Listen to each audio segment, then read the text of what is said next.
പ്രിയ പ്രേക്ഷകർക്ക് സീരിയൽ ന്യൂസിലേക്ക് സ്വാഗതം. കൂടുതൽ സീരിയൽ ന്യൂസുകൾ അതിവേഗം ലഭിക്കുന്നതിന് ഈ ചാനൽ സബ്സ്ക്രൈബ് ചെയ്യുക. ബെൽ ഐക്കൺ മറക്കാതെ ക്ലിക്ക് ചെയ്യുക. വീഡിയോ ഇഷ്ടമായി എങ്കിൽ ലൈക്ക് ചെയ്യാൻ മറക്കരുത്. കാര്യങ്ങളിനി എങ്ങനെ മുന്നിലേക്ക് കൊണ്ടുപോകും എന്ന ചോദ്യം മുമ്പിൽ വന്നു നിൽക്കുമ്പോഴാണ് അപ്രതീക്ഷിതമായ പുതിയൊരു വഴിത്തിരിവ് വന്ന് സംഭവിക്കുന്നത്.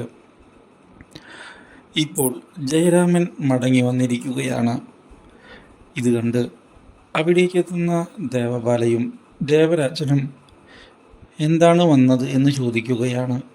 എനിക്കെൻ്റെ മകനെ കാണണം, അഭിഷേക് ഇവിടെ ഇല്ല. അതെങ്ങനെ ശരിയാകും? ഞാൻ കണ്ടതാണല്ലോ അബിയെ ഇവിടെ. ഇപ്പോൾ നിങ്ങൾ അവനിവിടെ ഇല്ല എന്ന് പറഞ്ഞാൽ അത് വിശ്വസിക്കാൻ ബുദ്ധിമുട്ടുണ്ട്. അത്രയും വലിയ മണ്ടനൊന്നുമല്ല ഞങ്ങൾ. ഞാനീ പറഞ്ഞത് സത്യം തന്നെയാണ് ജയരാമ. അബി ഇവിടെയില്ല, അതാണ് സത്യം. എന്താ അച്ഛാ, എന്താ ഒരു ബഹളം? അവിടേക്ക് ദേവബാല കടന്നു വന്നതിനെ തുടർന്ന്. ഓ നിങ്ങളോ? അതേടി ഞാൻ തന്നെ. നീയൊക്കെ എൻ്റെ മകനെ കൊല്ലാനാണ് ശ്രമിക്കുന്നത് എന്നുള്ള കാര്യമെല്ലാം എനിക്ക് കൃത്യമായി അറിയാം. അതുകൊണ്ടാണ് ഞാനിപ്പോൾ നിന്നെ ഒക്കെ കാണുന്നതിന് ഇവിടേക്ക് വന്നത്. എന്ത്?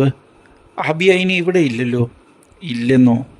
നിങ്ങളവനെ ഇവിടെ നിന്ന് മാറ്റിയിരിക്കുകയാണ് എന്നുള്ള കാര്യമെല്ലാം എനിക്കറിയാം.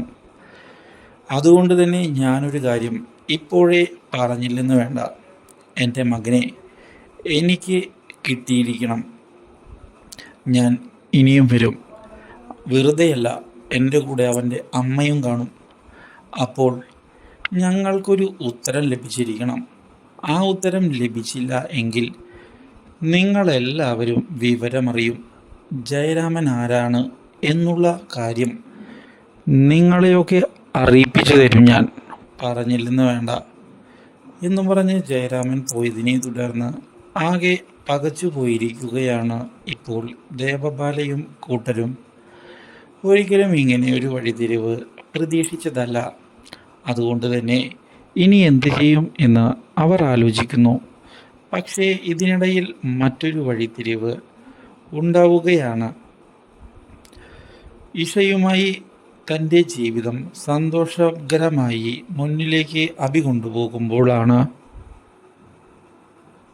അവരെ ഞെട്ടിച്ചുകൊണ്ട് പുതിയ ആളുകൾ കടന്നു വരുന്നത്. രാഹുലും നീനയും പുതിയ പ്ലാനുകൾ മുന്നിലേക്ക് കൊണ്ടുപോവുകയാണ്. അബിക്ക് ഒരു ഉമ്മ കൊടുത്ത് എന്തായാലും ഞാൻ അച്ഛൻ്റെ കാര്യത്തിലൊരു തീരുമാനം ഉണ്ടാക്കുന്നുണ്ട്. അബി, ഞാൻ എന്തായാലും ഹോസ്പിറ്റൽ വരെ ഒന്ന് പോയിട്ട് വരാം എന്ന് പറഞ്ഞ് പോകുമ്പോഴാണ് വീടിന് പുറത്ത് കുറച്ചു പേർ തന്നെ വാച്ച് ചെയ്യുന്നുണ്ട് എന്നുള്ള സത്യം ഇപ്പോൾ അവൾ മനസ്സിലാക്കുന്നത്. ഇതിന് പിന്നിൽ ആരാണ്? ദേവബാലയുടെ ആളുകളായിരിക്കുമോ? അതോ രാഹുലിൻ്റെയും ദേശായിയുടെയും കൂട്ടരോ? എത്രയും പെട്ടെന്ന് ഈ കാര്യം ചന്തുവിനെ അറിയിക്കണം.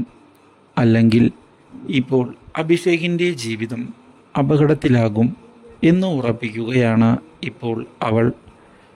ഈ കാര്യം അറിയുന്നത് അഭിഷേകിനെയും ഞെട്ടിച്ചു കളയുന്നു. Do like, share and subscribe.